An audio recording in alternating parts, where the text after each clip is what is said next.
చాలు, enough of this. ఇష్టానికి మాట్లాడుతూ ఉన్నారు సనాతన ధర్మం మీద వినాయకుడి మీద జోకులేస్తారు. అల్లా మీద మీరు మాట్లాడగలరా? గుడికెళ్లే ప్రతి హిందువు బాధ్యత కాదా ఇది? సనాతన ధర్మాన్ని జోలికి రాకండి.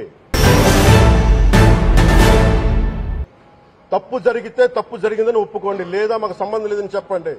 అంతేగాని మళ్ళీ అడ్డగోలుగా మాట్లాడితే ఎవ్వరం క్షమించం. ఇక్కడ మీరు కూడా హిందువులే.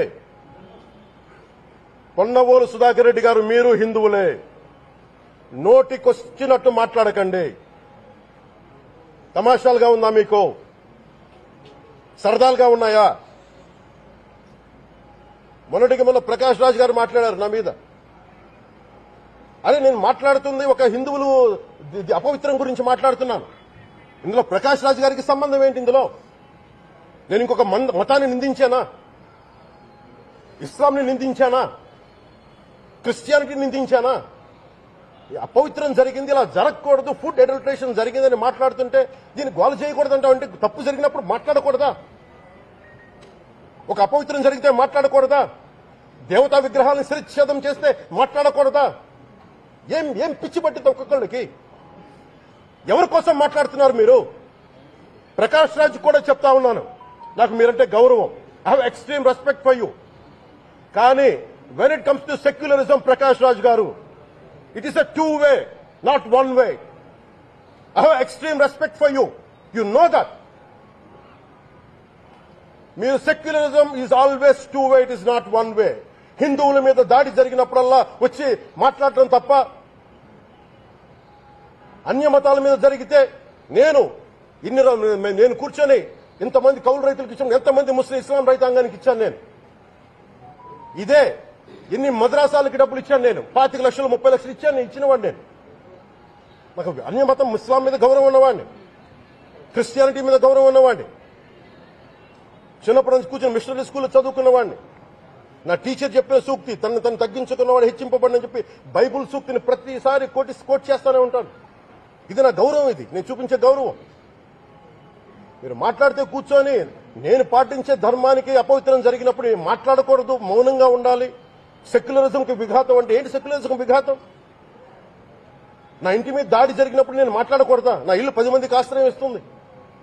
నా సనాతన ధర్మం అన్ని ధర్మాలకి ఆశ్రయం అయితే దానికి దాడి జరిగినప్పుడు, దాని మీద అపవిత్రం జరిగినప్పుడు దానికి కూడా మాట్లాడకూడదంటే ఏం మాట్లాడాలి మీతోటి? ప్రకాష్ రాజ్ గారు, you have to learn your lessons.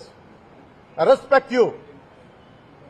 It's not just Prakash Raj garu, all the people who thinks in the name of secularism, you're going haywire. Let me tell you guys, we are extremely hurt. Don't make a mockery out of our sentiments. We are deeply, deeply hurt. It's not fun for you, maybe it might be fun for you. It is not fun for us. It's a deep anguish, deep pain. Don't you ever forget. Before you come and think 100 times and talk about Sanatana Dharma. Enough of this. చాలు, ఇష్టానికి మాట్లాడుతూ ఉన్నారు సనాతన ధర్మం మీద. అయ్యప్ప స్వామి మీద మాట్లాడతారు, సరస్వతి దేవి మీద మాట్లాడతారు. అల్లా మీద మీరు మాట్లాడగలరా? మహమ్మద్ ప్రవక్త మీద మీరు మాట్లాడగలరా? జీసస్ మీద మీరు మాట్లాడగలరా?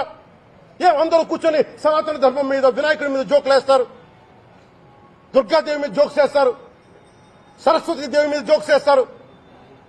మా మనోభావాలు గాయపడవా? మాకు బాధ ఉండదా? అందుకే నేను ప్రతిపాదించింది ఏంటంటే, ప్రతి దానికి రావలేకపోతున్నాం. సనాతన ధర్మ రక్షణ board is order of the day. ప్రతిసారి కూర్చోబెట్టి మేము డిఫెండ్ చేసుకోలేం. ఇది ప్రతి సగటు హిందువు తాలూకు ధర్మం. ఇదే ఇస్లాం మీద దాడి జరిగితే ఎంతమంది బయటకు వస్తారు, ఎంతమంది నిరసన తెలియజేస్తారు? రోడ్ల మీదకి రమ్మని చెప్పట్లా. కనీసం మీకు కోపం కూడా రాకపోతే మేము ఏం చేస్తాం? గుడికెళ్లే ప్రతి హిందువు బాధ్యత కాదా ఇది? నా ఒక్కరి బాధ్యతైనా, మా బాధ్యతైనా, మీది కాదా? ధర్మాన్ని పరిరక్షించడానికి మీ బాధ్యత కాదా?